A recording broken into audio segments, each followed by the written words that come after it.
Hi, my name is Rich Schmidt. I'm here with Matt Berson. We're at Portland Wine Company. It's February 8th, 2019. And Matt, we're going to start by asking, why wine? Why wine? It's the only thing I can imagine doing. I mean, I guess it's about how I got into wine. I mean, it was, I graduated from college. I graduated from UC Berkeley with a liberal arts degree. While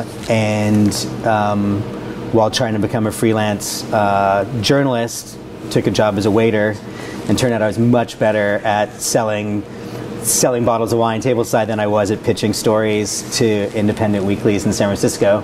And so I sort of just fell into the food and wine scene in San Francisco in the 90s, which was, San Francisco was the top food city at that time. It had just surpassed New York, we were told.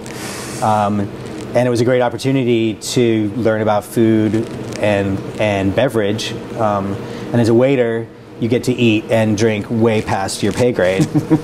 And so then I started sitting in with the wine buyer when sales reps would come and this and that. And so I was pursuing a restaurant career, basically.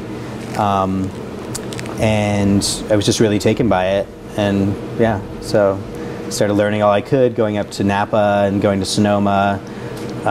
Got a trip to Scotland and went whiskey touring, you know, this and that. So, but I grew up. Part of my childhood was in London, and we traveled around Europe a lot in a camper bus. And so, being in Europe, you know, I mean, wine was much more accepted at the dinner table on a regular basis in Europe and London than I think it was in the States. So I was exposed to it then. Not that I was like drinking Bordeaux every night with my mac and cheese or anything, but you know, but yeah. So was there a time when it shifted from future in restaurants to future in wine? And was there a trigger? Absolutely. So I moved to Portland in 2000. Followed a girl up here. She's still around somewhere. And took over managing a restaurant in downtown Portland, and took over a well-established wine list there, which a lot of focus on local wines on it, also Italian wines. I sort of just fell right into it. That year, I was a maitre d' at the IPNC. Mm-hmm. I was like grandfathered into it. They already had a slot for me, and I was just like in the thick of it, you know. But so two things happened. One, I started tasting through Oregon wines. I'd only had sort of big label Oregon wines. I remember in San Francisco tasting Benton Lane Pinot Noir, mm-hmm. And maybe a couple other producers. But tasting all these smaller local producers was a real eye opener. Particularly the Rieslings I tasted, which we can get back to mm-hmm. Later. And additionally, like in San Francisco, when I was buying wine, you get guys with suits coming in. Occasionally, somebody from the winery, but never someone who produced the wine.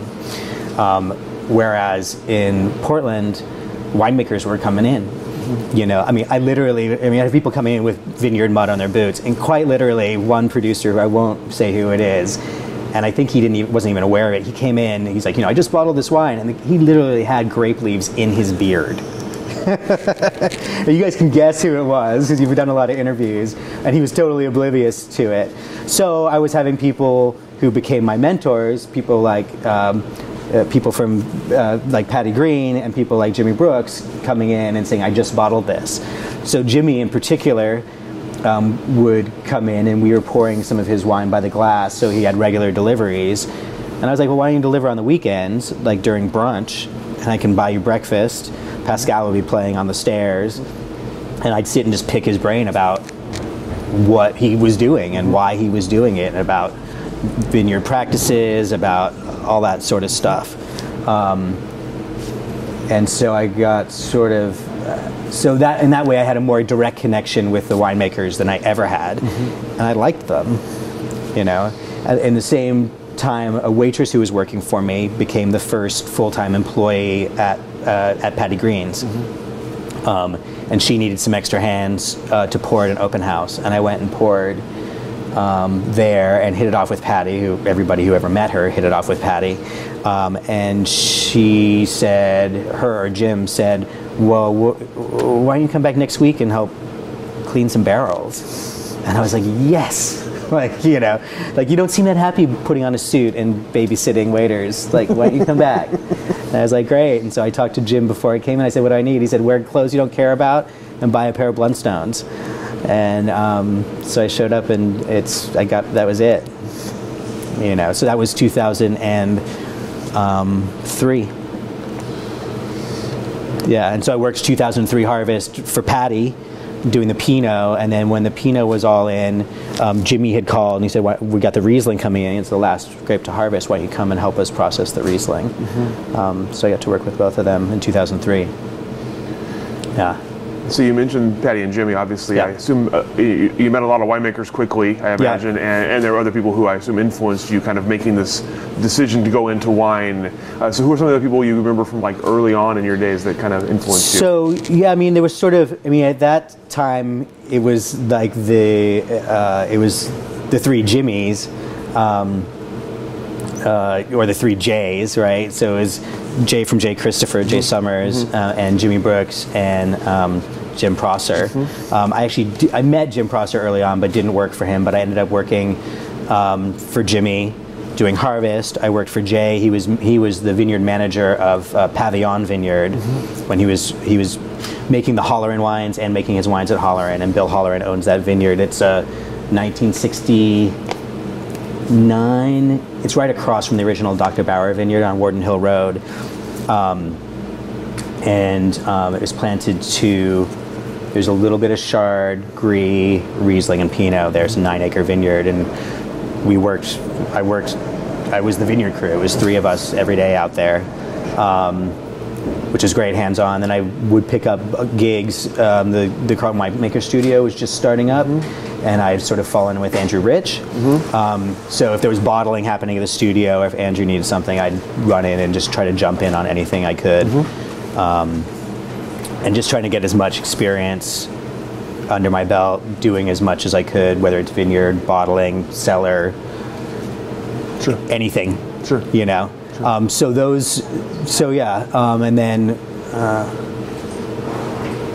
then I guess that whole crew that was hanging around at the studio, you know, I bumped into, what's up, girl?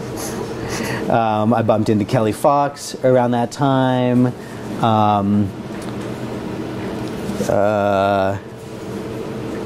She was great fun on the bottling line.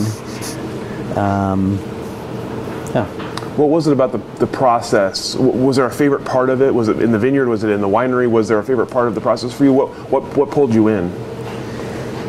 I guess I sort of liked there's a certain solitude to it when you're like heads down working on a project, like cleaning a tank. You're alone in a tank, getting that clean, right? But then there's also the camaraderie and the society of it, where when you're done cleaning the tank, you sit and have a glass of wine or get your heads together and figure out what to do next. And I really liked that. And I also was taken pretty early on with the cycle of winemaking. So I worked in restaurants. Restaurants it's like breakfast, lunch, dinner, Valentine's Day, breakfast, lunch, dinner, Mother's Day, you know, I mean, like, and it's just this really tight circle, you know, and even within service, it's like set the table, seat it, serve, clear, set the tables, you know, it's like a very, it's a quick kind of turnaround.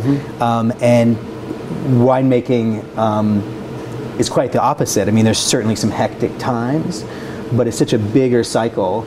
You know, there's harvest, which is of course the most intense time, and when you're mostly in touch with nature, really, because you're seeing it coming in on the sorting tables, you know. And then there's winter, like we're in right now, which is sort of it's sort of a regenerative time.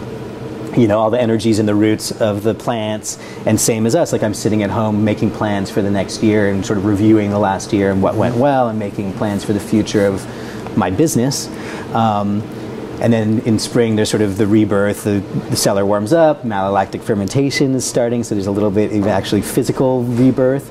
And then, you know, we're bottling and birthing the new wines. And then the summer is such a social time, right? Summer is like when you're out selling, doing farm dinners, whatever you are, and being super social. And then it's this full cycle. And I really like that because it feeds all the sides of my needs, you know? That's Jess Pierce.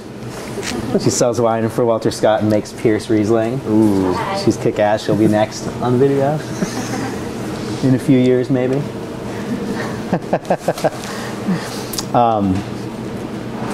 So I think that's what really appealed to me. I mean, I think it took a few years of seeing the process before I realized it. You know, I think with any task or career or whatever, it takes a while before you see the full picture of it. So it took me a while. In the meantime, when I realized, I sort of looked up from the work I was doing and said, well, I'm not doing anything else but this. How do I get ahead, or how do I make myself invaluable to my community and to the wine, the pursuit of making great wine in Oregon? And I realized that one way to do was to go and get an education as quickly as possible. I was 30 at the time, and I did not want to go back to school.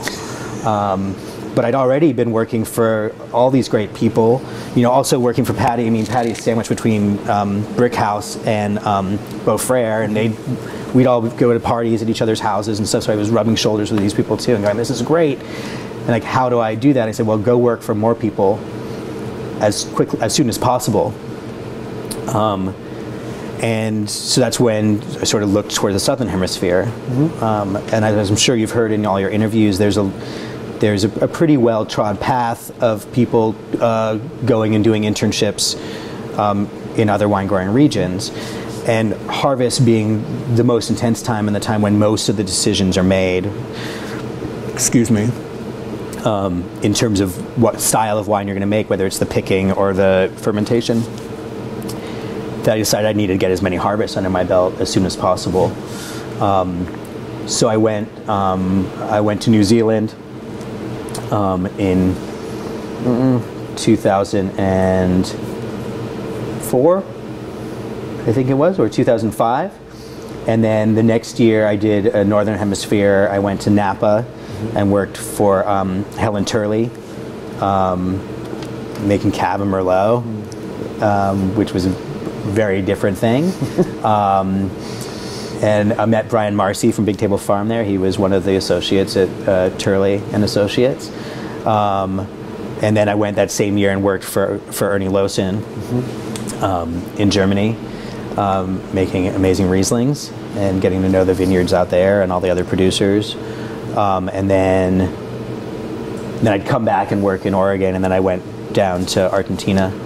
I think that's it. Worked a bunch of places, and it was great because everybody does things the same but differently, you know. And sometimes they do it just because it's how they've always done it, and sometimes they do it because they've got a really good, well thought out reason for it. And I was able to bring all that information back and share it with winemakers here, the people I was working for. Sure. At that point, I was working as assistant winemaker for Tad Seestadt at Ransom. Yeah, we would experiment with different things, and he let me do it, and he's the guy who suckered me into making my first Pinot Noir. Yeah. We'll come back to that in just a second, but I'm curious if you can, since you had all those very rapid experiences at all these different wine growing regions, kind of how do they compare? You said people do things the same but different.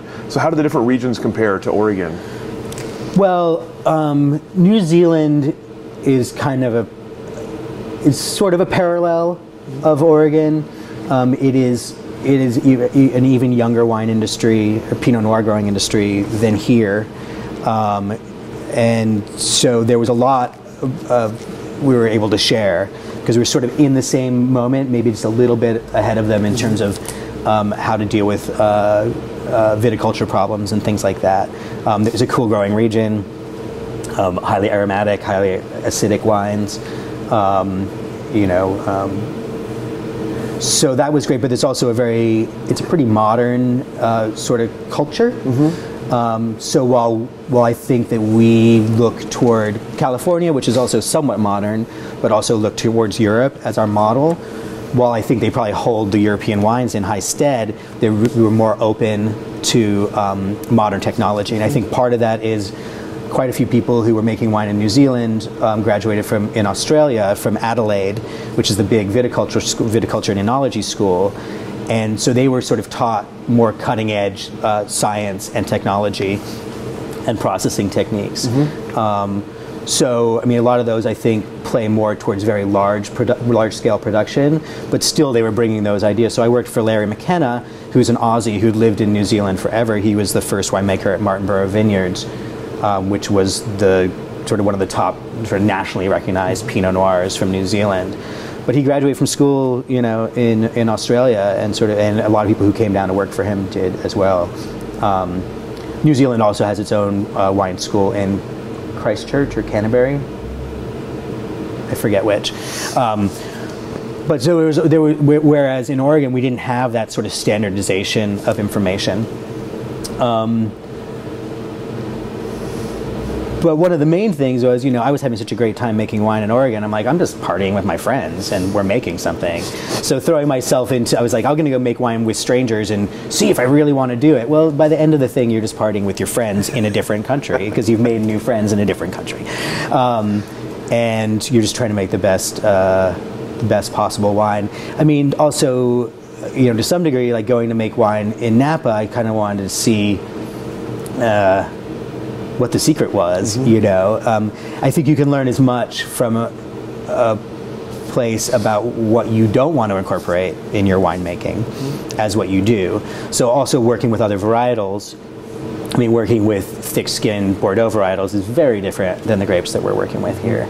But it was good knowledge to have, and if I encounter those grapes down the road, or if I have a problem, I can pull on my experience with those grapes and maybe and do that. But Napa, I mean, just the cost of entry in Napa is so much, and so the fear of failure is so high.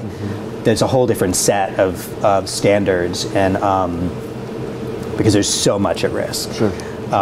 Which isn't that pleasant of a way to make wine. Like, you can't really experiment or just try something new when you're paying $10,000 a ton for wine, you know, and on top of what you're paying your winemaker, your consultant, your vineyard manager, and all that. Sure. So yeah, I mean, in Argentina, it was mostly ended up just being about the barbecue and the tango, but it was great. I met some great people. Yeah. Was there we always talk about Oregon being such a collaborative and welcoming wine industry, and you talk about the people you're making friends with almost from the start. Was it similar when you went elsewhere, when you're trying to go to New Zealand to work a harvest without knowing anybody there? Was it just, hey, yeah, sure, you come on and work for us, or was there more to it than that? No, it was pretty much, I mean, I put together a CV with my relevant experience, which was pretty light, you know, but mostly I just would say, hey, I know Patty Green, she says I'm okay. And they're like, oh, well, we know Patty, you know, and come on over. Okay. At least that was what it was like in New Zealand. And Larry McKenna had actually been at IPNC before and hung out with a bunch of Oregon winemakers. So he sort of knew what the deal was. So he was way open to it. For other gigs, it took a little bit more convincing. You know, I mean, working for Ernie, who was just starting Lawson Brothers USA, which is his USA distribution arm, and Kirk Willey was heading that up, and he'd been working for many years writing a report called the Riesling Report, I think it was, because he was just a Riesling head, and he brought Ernie by Pavillon Vineyard, I think it was. Is that how it went down? I think he brought Ernie by there, and I chatted with him, and Jay chatted with him, and he mentioned during that he was looking to bring people over, and the opportunity came up, and Jay jumped at it, and he went and worked for him, and now we have an Ernie Lawson Pinot Noir project in Oregon, and then I went the next year and kept that up. So I'd met him, and he'd also been to IPNC. And his nephew came and worked with us at Pavillon Vineyard for a while. I think his name was Daniel. So yeah, different ways, but once there, I mean, New Zealand was definitely it was a small industry at the time, and I was down south working in vineyards for a while, down in central Otago. And I mean, everyone just meet in Queenstown or in Dunedin after work, for a pint and chat. And then Martinborough is even tighter of a little wine community. So yeah, I knew everybody pretty quickly, and they just make fun of my accent. So you mentioned that it's Tad's fault that you started making wine. So tell us a little bit how you came to the idea of being a winemaker. So, well, back to my days as a wine buyer, when I took over the wine list at Oritalia was the name of the restaurant. It was short-lived dealio, but there were a lot of Oregon wines on the list that Tyson Pierce, who had preceded me, and she's now the buyer at Herb Farm, or was for a very long time after. So she'd put that list together, and I just started tasting through them. Excuse me. And I think we had Brooks Janus on by the glass, and we definitely had Westry, Pinot Grillon, and we had some Cuneo, Kenneth's Feast, Bordeaux blend on, and some things. I'll gesticulate more to keep it going. Exactly. So I started pulling some of the bottles out of the cellar at the restaurant and tasting them, and pouring them for the waiters and everything. And I was particularly taken by the Rieslings from Brooks and from Ransom. And these must have been 2000s, I'm thinking. But I'd had Riesling before. I'd been buying wine in California. I'd had domestic Rieslings from California, which, I'm sorry, were not to my liking. I don't think it's the right climate. And then I'd had some European Rieslings, Alsatian and German Rieslings. But I was really blown away by the wines. I mean, they were dry as fuck. Which obviously was something I hadn't been exposed to as much. It was a little more modern thinking in that way. But so the acid was very prominent, the minerality, but also the fruit profile I'd never had, and it was just so dynamic. Like, they really like fireworks in your mouth kind of wines. Not particularly subtle, but I was a young man. I wasn't looking for something subtle. I was looking for something exciting, something to pair. I was working in a restaurant that served spicy Asian-inspired food, so that worked pretty well too. But also just they were just exciting wines. So I wanted to meet those guys, and so I met Jimmy pretty quickly because he was coming in and selling us wine. It took a while before I met Tad. It was actually at an IPNC, I think, and it was after a dinner there, and he was walking around with a bottle of his grappa. It was probably Gewürztraminer grappa, and just asking people if they want to taste his grappa, which is a very dangerous thing to do after a giant meal with plenty of wine. But I met him there, and then through, he was one of Jimmy's best friends, so at parties at Jimmy's and stuff. So he offered me a position after our friend Jean-Jacques had moved, who had been filling the position, moved to Seattle. Actually, he didn't move to Seattle, sorry. He took a job at a distributor. And yeah, so I was working for Tad for about a year, and he had asked me early on what my goals were, what I wanted to do, and I said, well, maybe eventually I'd like to try my hand at making a little bit of wine. And I think it was 2006, and he said, hey Matt, why don't you try your hand at making a little bit of Pinot Noir this year? He said, I'll sell you a ton of fruit, and I'll give you the barrels to put it in. I was like, no, I'm not ready for that. I don't think so. And I went home and slept, and malt was in my mind. I was chewing it over, and I slept on it. And I came back the next day or 2 days later. I said, I've been thinking about this. I said, I'll do that if you also sell me some Riesling. because I always knew that I'd make Pinot Noir, but I always knew that I wanted to try my hand at making Riesling as good as I'd had from those guys. So he rolled his eyes at me and said, fine. And so that was 2006, and I brought in, it was like a ton or a little less than a ton of Momtazi fruit, and then some Riesling from Chehalem Mountain Vineyard. 2006 was a terrible year to bring in Pinot Noir. I mean, the fruit came in, and nothing against Momtazi, but the fruit came in at like 6 o'clock at night or 8 o'clock at night, and it was like 85 degrees. The stuff was fermenting in the bins. And I was down in the Pinot ghetto, so they were delivering at the same time to maybe Irie, but definitely Westry and all around. And everyone was like calling to like, what is going on? Like, what, you know? And so it was, you know, you're not going to get a cold soak. It was big, overblown, like super ripe year. So it was upsetting, particularly when that was my first time making Pinot, and it was all the Pinot that I had. But actually, I went back and I had the wine like 3 years ago, and it was really showing well. Like it had really come around. I don't know why, but it just had. Pinot is weird that way. But yeah, so that was it. So and looking back at it, I mean, you know, Dad's a great guy, but I know that I think his reasons were really twofold. He didn't want competition on the shelf with another Pinot Noir producer.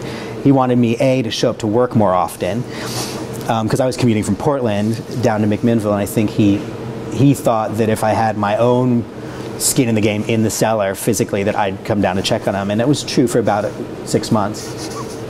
And also, he just wanted someone else to share his misery, you know, the agony and the worry that it is to be a winemaker in Oregon. Bless his heart. So when you were dealing with that first batch of fruit, did you feel like you knew what you were doing at that point? Did you feel like, okay, well, this isn't ideal conditions, but I can still make good wine out of this? Or were you kind of freaking out? I was kind of freaking out. I mean, I had seen a lot of fruit go across sorting tables at that point. Somebody told me, Marcus Goodfellow said, you know, I think that you have the most foreign experience of anyone in the Valley. That's not true any longer. Now it's a lot more typical. I don't know if that was true then, but I had seen a lot of different fruit across a lot of sorting tables in a short period of time. But I'd never seen fruit like that.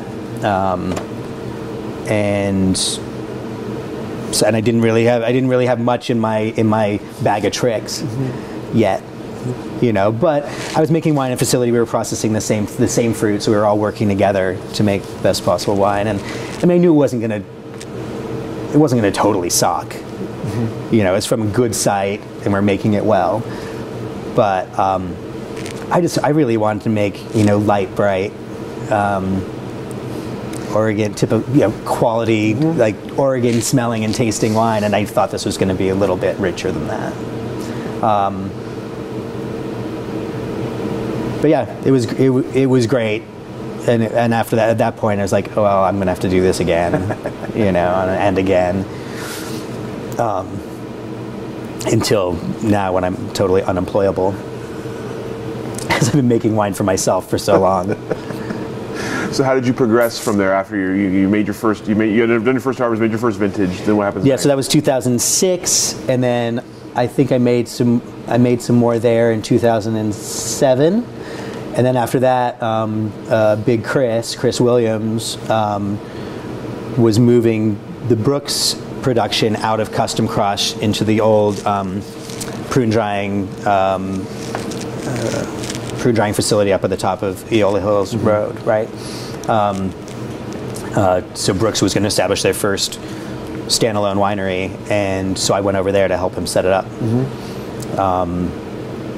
And I was up there with him for 3 years, so 2008, 9, and 10.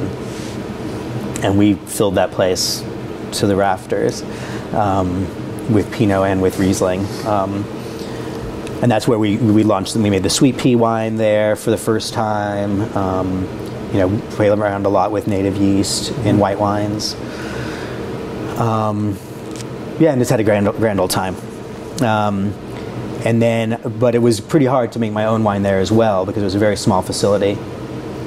And so, like, if I wanted to do so, I was welcome to do it. It was part of my deal with Chris and Janie. but just to get to my barrels would take a day of digging out, right? And then the next day I could work on my wine, which my wine wasn't making much money for me, but I wasn't making the best wine I could because of that. And so that's when Marcus Goodfellow called. He had just signed the lease at a place down in the Pinot Ghetto, and I was the first call he made after he signed the lease. And I'd been following him. There were a few people sort of ahead of me in the game who had come out of the restaurant scene. Marcus was one. He had been the bartender and buyer at the Heathman. John Groshaw, who had worked at Higgins forever and then worked at Brickhouse and had established his own label. So these were people who I was sort of like chasing a little bit. And we were sort of helping each other out. Well, I'm sure there were more who I'm forgetting, but definitely those two. Yeah, and so that was in 2011. We did the first harvest there, and I think I doubled production then. So I'd been selling my wine. I mean, I think I released my first wine in 2007. It was like 60-something cases, but because of my connections in the restaurant scene, I knew I could at least sell a case to all the wine buyers I knew. At least out of pity, they'd buy it. But then the main question was whether I could sell a second case, and soon enough I was able to, and so there was some pull through. And then in terms of selling wine locally, I mean, you didn't ask about this, but it's very important, like how there's lots of people who want to grow grapes. There's lots of people who want to make wine, but a lot of people don't think through to the how I'm going to end up with this product. I'm going to have a warehouse full of wine. What am I going to do with it? How am I going to sell it? And I was pretty confident. I wasn't confident that I knew how to grow grapes. I wasn't confident that I knew how to make wine, but I was confident that I knew how to sell wine because I had done it, right? So I think that gave me an advantage right off the bat, that even if the wine was mediocre, I could sell a case of it. And also in Portland, I think the Portland food scene was starting to blow up. So there were lots of restaurants open and lots of people who wanted under the radar wines on their list. Secondly, New Seasons market here was a great asset for us because they had sort of in their mission statement that they wanted to support small producers, whether it's of cheese or wine or meat or whatever, and they made it easy to do so. So they approved my labels, and I could roll up and taste them, and I could roll up with a case of wine to their back receiving dock, and they'd treat me well and let me put it up on the shelf. And so I can't underemphasize the advantage that gave me, because you can sell a bottle or two a week at a restaurant, maybe a bit more if it's being poured by the glass, but groceries is where most people nowadays buy their wine. So if you can keep a shelf stocked with 6 bottles all the time, it's going to roll out, and people are going to see the label. You're going to go, that's a cute label, I'll give it a chance, right? Or that's the right price and a cute label, and which I had both. So yeah. So you talked about your label and your price. Tell me about the name and the label and how you came up with your name. So yeah, I mean that's obviously a question that comes up because it's a strange name or evocative, I hope. So I got into it. I was like, I'm going to make a couple barrels of Pinot. I'm going to make a barrel of Riesling, and I really hadn't thought about packaging it. Like I said before, I'd thought about maybe how to sell it, but I'm sitting here with this product and needs bottling, and it's like, well, you need to put a label on it. I was actually in Argentina when the label proofs were coming in, and they were getting like faxed to Argentina. It was very strange, because we didn't have good internet there. So I was just driving around for weeks and months on end with a little notepad next to me, like trying to come up with a name.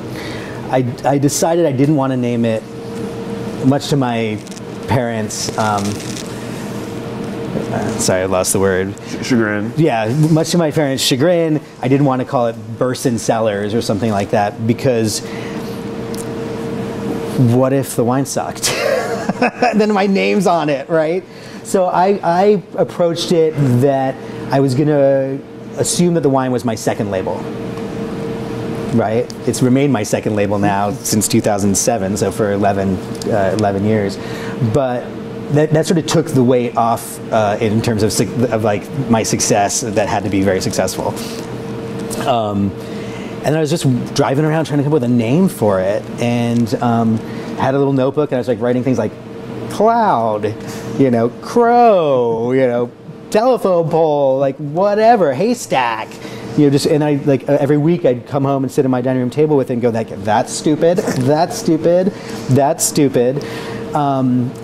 And then I was actually at the Goodwill in their book section, and a spine of a book caught my eye because it was attractive, and I pulled it out, and it was J.D. Salinger's 9 short stories, which I'd read many, many years before. It was a really nice edition of it. It has this Argyle pattern on it.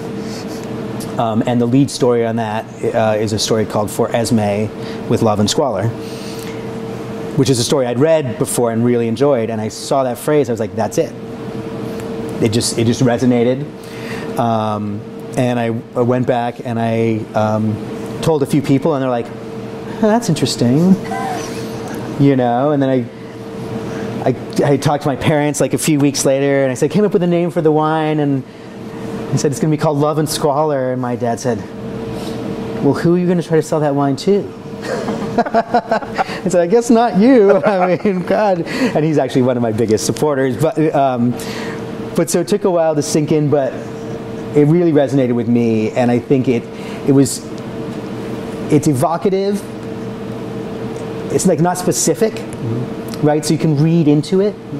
But more than that, it really captured, for me, what winemaking had been for me so far. I mean, I was scurrying around as a cellar rat. I wasn't making any money. I was freelance, right? You know, and I was traveling around the world, sure, but pretty much on the cheap. And, you know, I was spending a season in the muddy soils of Oregon farming grapes. And so there was definitely a lot of squalor to it, but it's a labor of love, right? And also, I mean, winemaking in general, it's an agricultural product. Out of these rainy days and cold, cold nights, and beautiful days as well, but out of this dirt, it's just dirt, comes these grapes, and we turn it into this product that people have written poems about, right? I can't think of any other food product that people are writing poems and singing songs about. Maybe pizza, but they should. It's so great. So that really it resonated for me. And also it has a little bit of humor to it, you know, which I think, as you probably can see, I like to laugh and laugh at myself as well as others. So that's how that was born. The label came out of some deeper sort of research,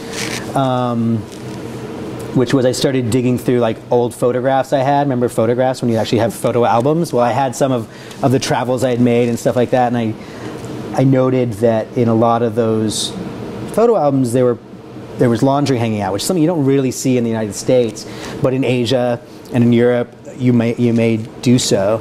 And sometimes I was even taking pictures of the laundry hanging, like, oh, that's the whole soccer team's laundry, like that is cool.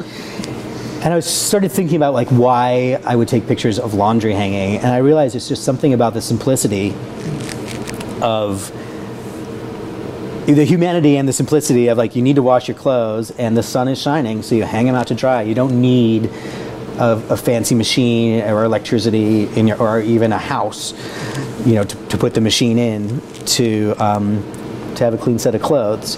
And I think that also spoke to my approach to winemaking. It's like wine's been making itself for a couple thousand years. I mean, fruit rots and ferments, right? And so keeping it simple and trying to keep your hands off as much as possible and letting nature speak more fully through the grapes and through the fermentation process was sort of reflected in that. I mean, nobody reads that into the label when I show it to them. I mean, people are like, oh, you know, love and swallow, huh, you know. And then they look at it like, oh, what's that about? Three sisters? And I'm like, wherever you want to go, man, you know. But a lot of people look at it and they think that they've seen it before, like it's familiar to them. But all that you don't know. You're sitting alone in your house, you know, inventing this wine label out of nothing, you know, naming it and designing it, and then you release it on humanity, and you have no idea how it's going to be received, but it was received well. Yeah. It should be said that the label has been designed by my wife, Angie Reet, who used to be a graphic designer before she was a co-owner of the Portland Wine Company. And the illustration is by Claire Carver, who has Big Table Farms. So I'd met her and Brian down in California, and when they moved up, I convinced her to do my original label. That's awesome. So I was working with friends to get it, you know, and getting a nice deal on it too. So let's talk about how your business grew from making a couple of cases of wine to where you are now, and where you're getting your grapes, and how you made decisions along the way to like what kind of wine you wanted to make. Right. So I guess the production and growth happened, sort of progressed naturally, maybe a little haphazardly, but I mean, obviously, you know, Pinot is the king and queen and prince and princess of Oregon winemaking, and I love it. So I always knew, of course, that I'd have to make my own Pinot Noir, or at least one of them.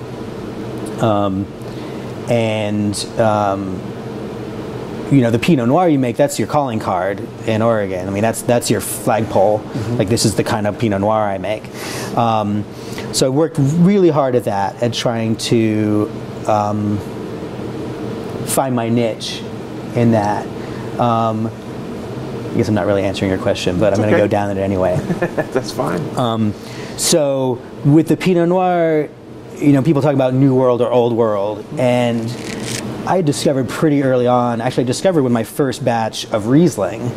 I tasted my first batch of Riesling from 2006. It was fine, but it didn't taste at all like the Rieslings I'd helped make in the Mosel in Germany, and I was very disappointed. I was really down about it, which you might think, well, that's stupid, right? And it is very simple. You can't make Mosel-style Riesling. You can't make Mosel Riesling in Oregon. You can't make Mosel out of Dundee fruit or Chehalem fruit, right? Because it's the land speaking, it's the climate speaking, it's the terroir, it's everything else. So that, although I felt kind of dumb about it, it was really an aha moment for me. I'm like, okay, you got to rethink this, because you can look towards other things for guidance and for models and for ideals, right, of where you hope to reach or what you like to drink when you've got a little cash in your pocket. But the wines you're making, I believe, really need to express where they're from. So I had to walk down that path myself and go through that depression to come out the other side and see the light.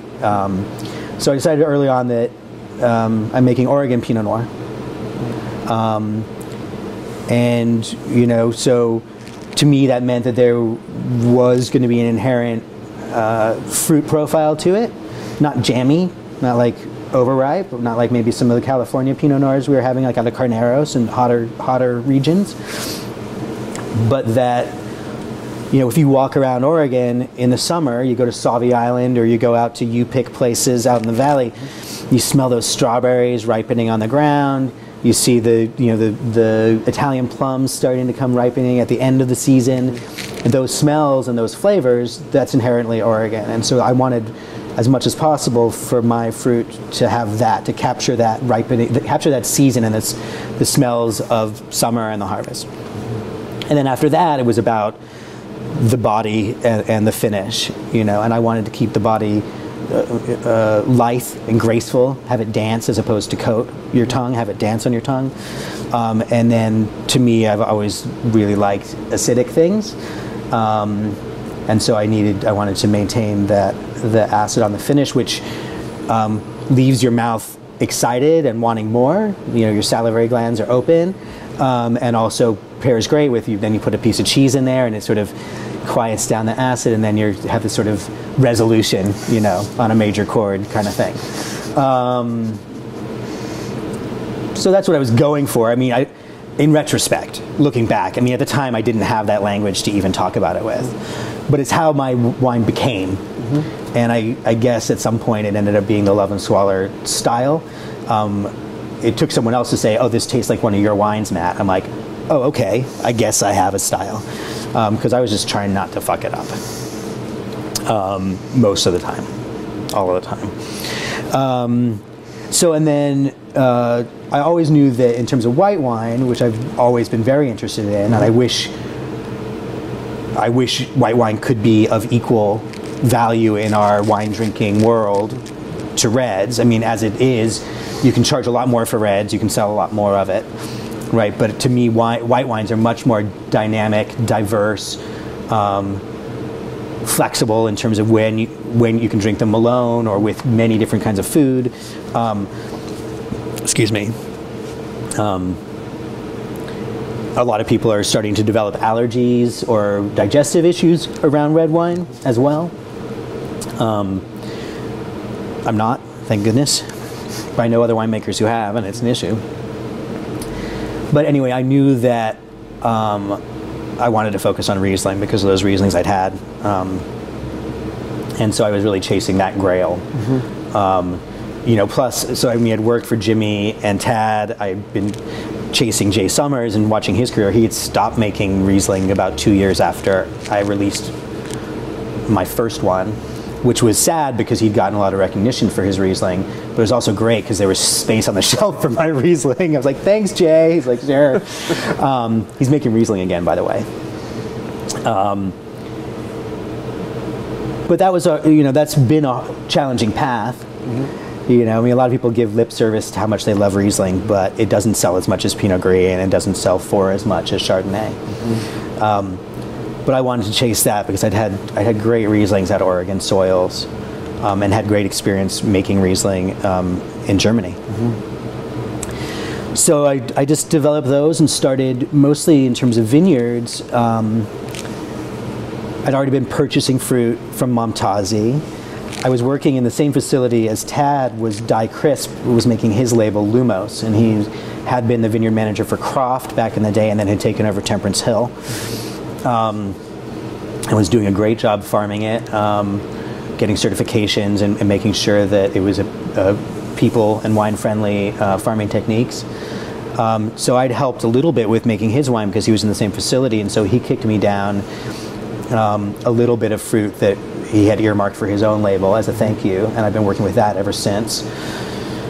And then I just would start searching around and asking my winemaker friends what they liked and if they knew of any fruit available, and just drive around, pulling over at vineyards. That's how I discovered Sunnyside Vineyard, which is my top Riesling site. It's down on the I-5 corridor across from Willamette Valley Vineyards. Sunnyside's great, and I'd heard about it. I'd heard they had a little Riesling in there from my friend Jean-Marc, and I decided to check it out. I couldn't find a phone number for them, or I think I was going to be planning on driving down there anyway, and so I went with my assistant, Julia, and we stopped at the vineyard, and there was a little mailbox and said Sunnyside, and we drove in there, got out of the car and started poking around. And this woman came running out of the house. She's like, "Who are you? What are you doing here?" And she was well within her rights. I was trespassing on her property, and that was her house right there. She lived on the vineyard. And it turned out it was Lucy who, along with her husband Tom, owned the site and farm it and do a great job of it. But it took a while to talk her down, if she'd had a shotgun, she would have shot me.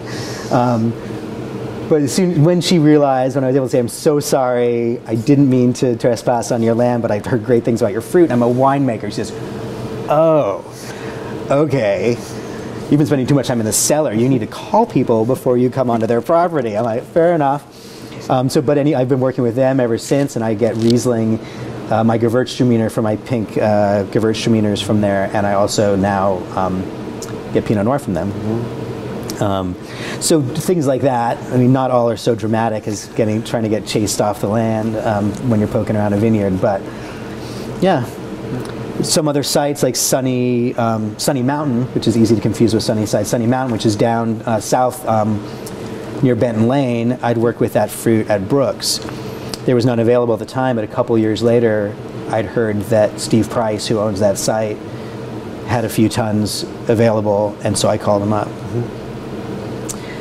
So things like that, and that's how I work with it. So every year,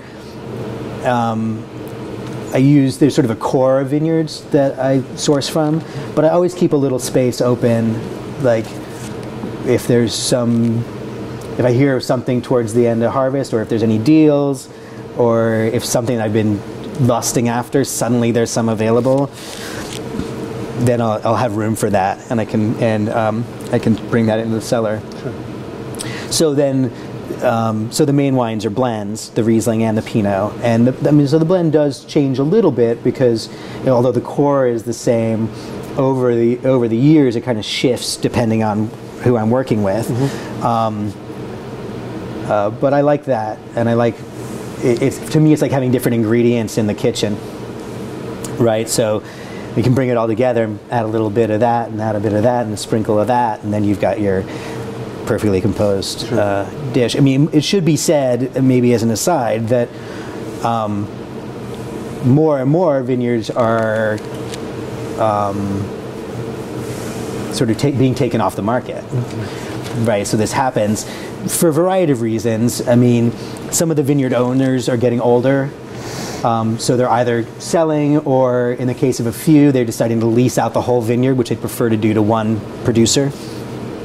And I don't really have the resources to lease a vineyard, or at least I haven't figured out how.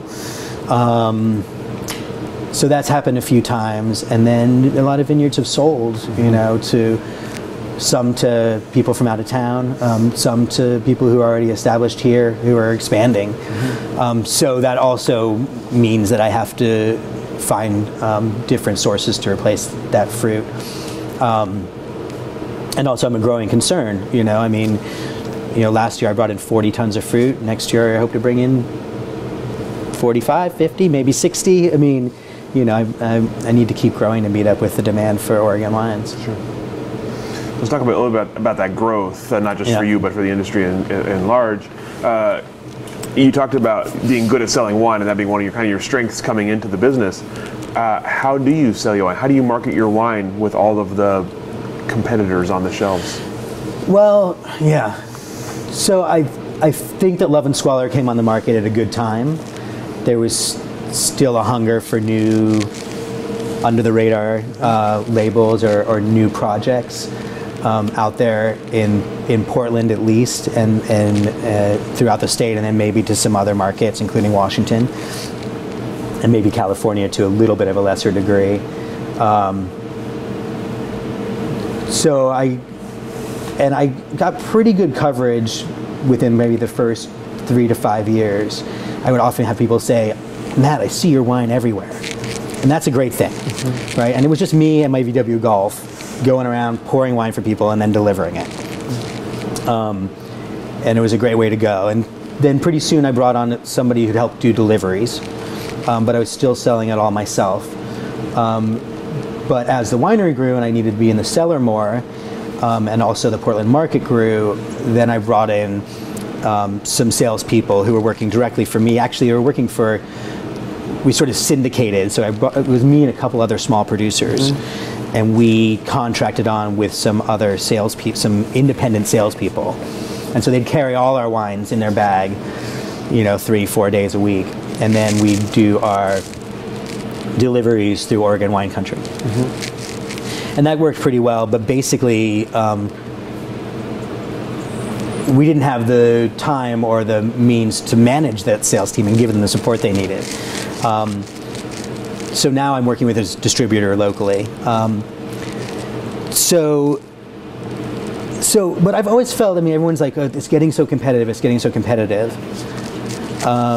And I felt perhaps stupidly that it didn't apply to me, because I was just mostly working the local market and working relationships that I'd built. So I wasn't looking at how Oregon wine was playing nationwide. Sure.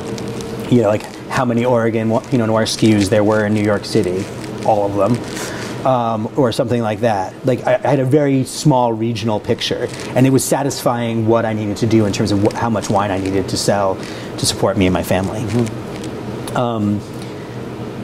Maybe that's changed a bit. Well, for sure that's changed a bit. I still feel like I'm a little dumb in terms of happily dumb, ignorant, I guess, of the big national picture. I'm just trying to sell my wine and partner up with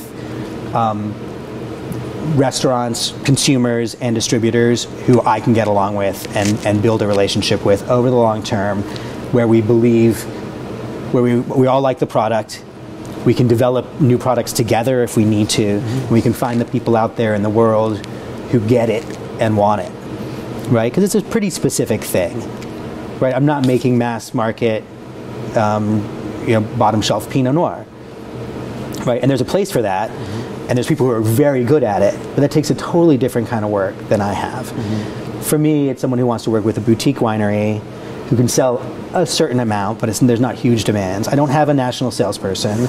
I don't make it to all my markets even once every 2 years. Much to the chagrin of my distributors, but I just can't. I've got a family, I've got a winery, pouring Riesling and Pinot Noir for people. It doesn't help anybody. That being said, Texas is a great market. You know, it's a big place, and it's food forward, especially in Houston.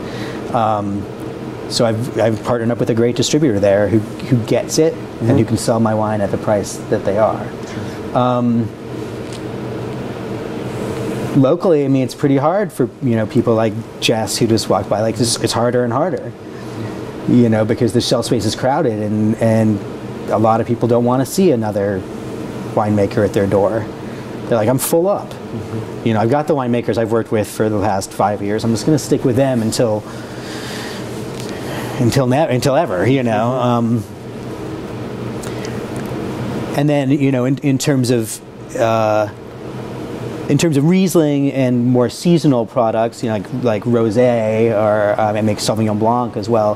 For that, it's more of a point of difference, and so there's usually a space for that, because it's something that sort of tickles the tongue and the brain. Like, oh, that's something different. Oregon Sauvignon Blanc, we'll give that a go. Sure. So that's sort of the joy of the new for most people. So you talked about growing production, and you have hopes to move into a larger space or change the way you're doing things in the near future? Yeah. So I mean, actually, right now it's a pretty exciting time for me.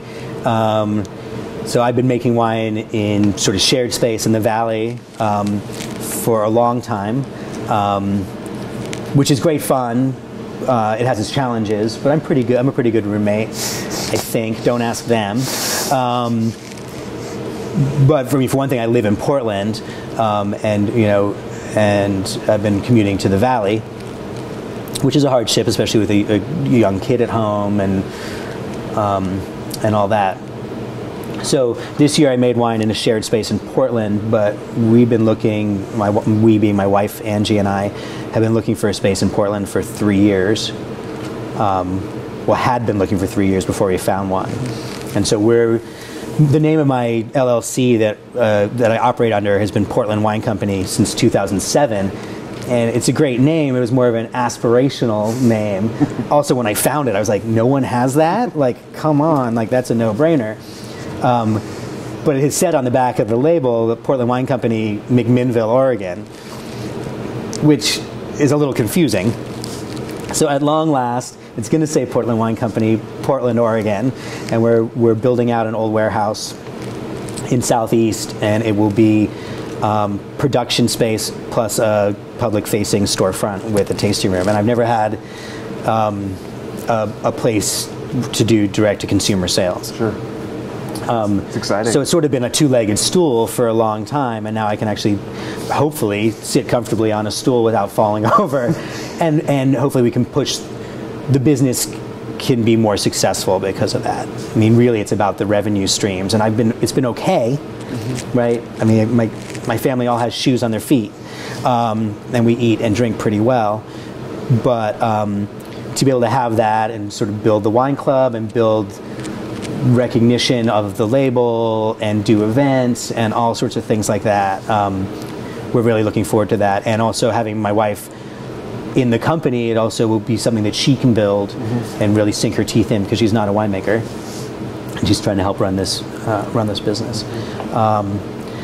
So once in there, I mean, I'm at about 3,000 cases annually now. It's fluctuated a little bit depending on the market and grapes. But we're definitely going to build it up slowly. I've heard from quite a lot of people that if you bite off too much too early, that it can really bite you back. And I don't want to get ahead. I don't want to get ahead of the cart, or get ahead of the horse, I guess. Put my cart ahead of the horse. So in any case, we'll grow, hopefully slowly, but I think we can probably do 6,000 cases out of that facility, and we'll get there relatively soon, and then we'll have to find another building and build another facility. But it's really exciting. I mean, it's challenging. It's a little bit challenging to make wine in Portland. It's actually, so far, it's less challenging than I expected. I thought it would be hard to get grapes up here, but there's some people who can deliver up here. Most of the vineyards have been fine with it, and there's people who will bring the grapes up for a price, and that's sort of just the cost of doing business. It's more expensive to use water and keep the heat on and things like that in Portland, but those are the costs of lifestyle choices. So my lifestyle is going to be better. I have an 8-minute drive to the winery, 15-minute bike ride or something like that. Plus, I'll have my public-facing tasting room, and also I can bring some of my best customers, like the restaurants and stuff, can come to see me. They can come help out at Harvest. They can come hang out in the tasting room. So I think in terms of building that strength as being a homeboy winery, I think it'll pay for it itself in economic terms, but also in terms of just lifestyle and lifestyle terms. And there's a growing, I'm new to it, but there's a growing urban wine scene, which is getting a lot of recognition nationally. And it's a fun crew. There's some real nut jobs making wine up here, and it's really fun to put your heads together and think of some great things to do and ways to promote it and wines to make, and sort of being outside of the box that a winery is a beautiful estate on a vineyard. I mean, I'd love that, don't get me wrong. If you've got a vineyard to sell me, or to give me, I'm open to it, but it wasn't readily apparent that I was going to be able to do that. But I needed to grow the business somehow. So it's either get a vineyard and build a winery on it and be there, or figure out a way to get a tasting room in a place where people want to come in and join your wine club and buy glasses of your wine. So we decided to go for that. You said you looked for a while. What was it about this space particular that made this the spot you wanted to build? Honestly, the space is a compromised space. The commercial market, the commercial space market in Portland is crazy. I mean, the building boom here. Should I wait for? All good. You're fine. The commercial market here is crazy, and I mean, there's a lot of people sitting on old concrete warehouses that used to go for less than 50 cents a square foot, and they think they're sitting on a multi-million-dollar building because someone can come in and tear it down and put up a tower of some sort. So when we were looking to lease, and it wasn't until we found some people who were willing to help us buy a building that we were able to find something, because if you're leasing a building, you have to put all this money into improving the building, and a lot of the improvements you make for a winery, like the climate control, like trench drains, things like that, are very specific to our field, maybe to beer making too. And that's out of pocket. And when you leave that building, they own it, right? You can't take those trench drains with you. Right. So we realized that it just made a lot more sense to try to find something to buy, and that way we're investing in the building, and we have the equity. But it's a little bit shorter of a building in terms of ceiling height than I wanted. But we're building an external building for the press, so I can dump up over it, and it's a little bit smaller. So I was hoping to put all of the operations into one thing, including case storage. Well, there's plenty of places to store case goods just like this one, and at a cheaper price than building a storage space in the middle of Southeast Portland, which is sort of prime real estate. Sure. So yeah, that's a whole new adventure. We'll bring in a couple other small wineries to share with us, at least at the beginning. When do you hope to have it open? We're told we can have occupancy by June. Oh, nice. So by the height of summer. Awesome. Yeah. So let's back up a little bit. We're going to broaden out a little bit and take a look at the industry in general. I'm curious what it means to you to see say Oregon on a wine label. What does Oregon on a wine label mean to you? Well, interesting question. I mean, I think it goes back to what I was saying about the kind of wine I decided to make. That, when you come to that realization, or when anyone comes to the realization that wine, maybe more than any other product, maybe not, but wine among other products is so expressive, reflective, is a vortex into a place, right? And I mean, sure, we talk about all the AVA and all the sub-AVAs, but Oregon, to even a lot of people, they have no idea. If you travel in Europe and you say you're from Oregon, they're like, they don't know it. Oh, it's north of San Francisco, it's south of Seattle. Oh yeah, I got that, right? So we got to start with that sort of macro view. And Oregon's pretty unique. There's a unique set of values here, of environmental values, and lifestyle values that I think is also comes along with that. And I mean, I honestly think it's the best place in the States, at least, to grow Pinot Noir, to really express it in a way that I think shows the best colors of that of the Pinot Noir varietal. Not to mention, the Riesling from here is super unique. And definitely better than Washington or California. And then, the Chardonnay, and then other varietals down the road. I mean, it's really because of our unique weather, and because of the things that we as a culture, an Oregon culture, think about. Like protecting our vineyard workers, protecting the wildlife around the vineyard, the salmon, and things we think about in the cellar in terms of what we're going to put into the wine, if there's any amendments or anything like that. I think that all those, I know that all of those considerations make a very unique thing that is unique to Oregon. Also, the image of the sort of hard scrabble, flannel wearing. Sorry, I don't have a beard. I have had a beard.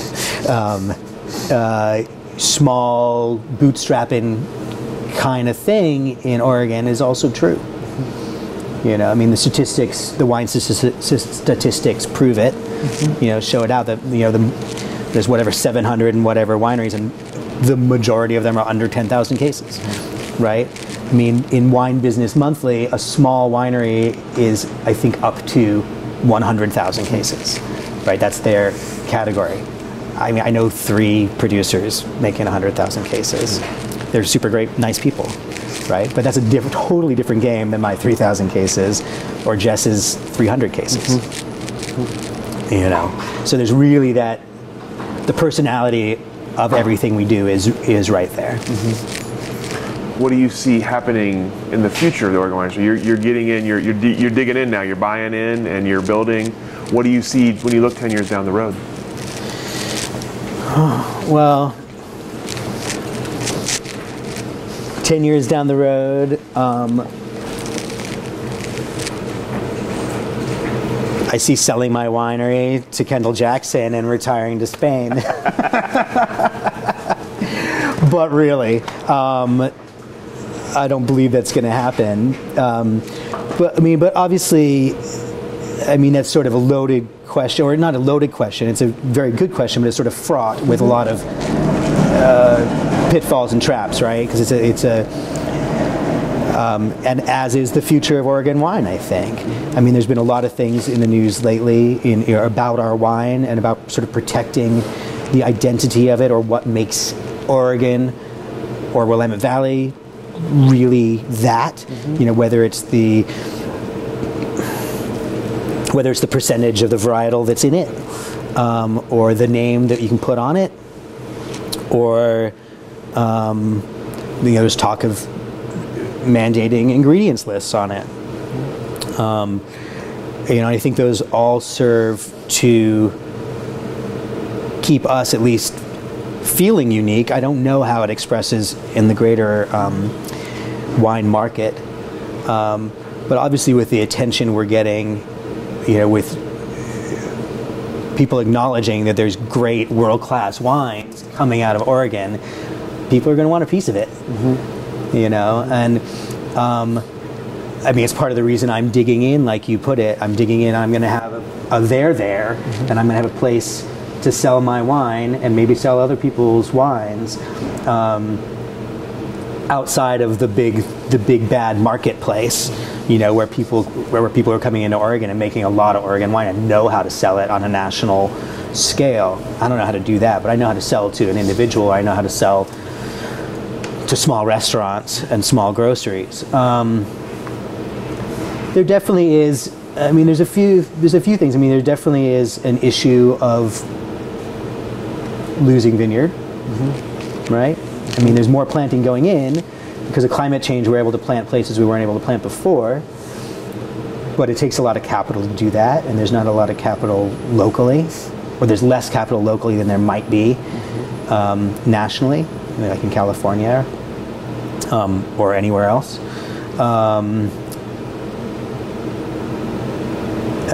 So that's one thing. There's also, with climate change, I think we're going to start seeing a lot more climate refugees, and I think we already are. We're seeing a lot of refugees from California because it's becoming so hard to live there. That's not necessarily because of the wildfires and the heat. It's also because of it's so crowded and expensive, but it all plays together. And I love it when people move to Portland, because that's more people for me to sell my wine to, right? But there's also a downside to it, in that there's more people looking at buying up vineyard land, whether they're going to put vineyards there or not. There's more people who are going to want to retire and start a winery. So it is going to impact that. I think we're only starting to see that. Right now what we're seeing mostly is larger, already existing California wineries expanding in Oregon, right? But I think you'll also see, I don't know, in the next 10 or 20 years, maybe you'll see smaller California producers who can't make the kind of wine they want to make anymore in California, and they're going to be looking up here. And we want to be able to welcome them, but it also just makes for a more crowded playing field. Sure. But I'll be retired in Spain. That's right. Well, somebody else's problem at that point. Problem. It's my child's problem. She can deal with it. The future is our children. That's right. We'll leave all that crap to them.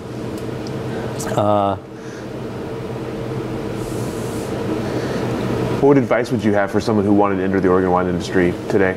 Don't do it. No, one thing that's I've tried to play forward or pay forward the amazing chance I was given. I just sort of started hanging out with some winemakers, and I didn't smell too bad, and they let me hang around. You know, I brought a 6-pack of cold beer with me, and they let me hang around and do it. And in terms of the way I learned, you know, just at the elbows of all these great winemakers, without having to pay for an education. I mean, I think you should get an education if you can, you know, in winemaking. But it's amazing. I know that if I'd stayed in California, where I was working in restaurants, I would never have become a winemaker. I mean, I don't think the opportunity would have presented itself. I could have gone and worked in a tasting room and worked in a restaurant in Napa or Dry Creek and known a lot of winemakers and imbibed in a lot of really good wine.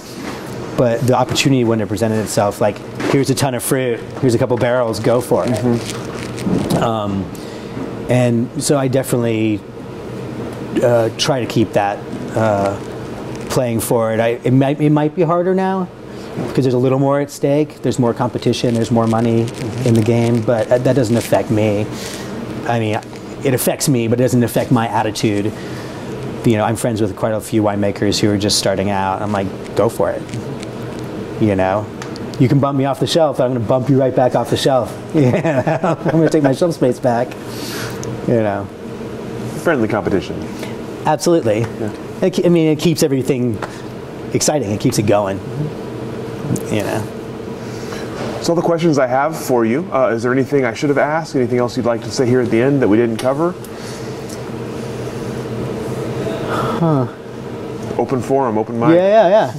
No, I didn't really. I mean, a lot of times before something like this, I'd sit down and write some stuff down, but I didn't really. I think it's pretty good. I think we covered a lot of stuff. Okay. Well, thank you so much for your time and for your hospitality here in the Portland Wine Company, and we'll go ahead and stop dating. Thank you.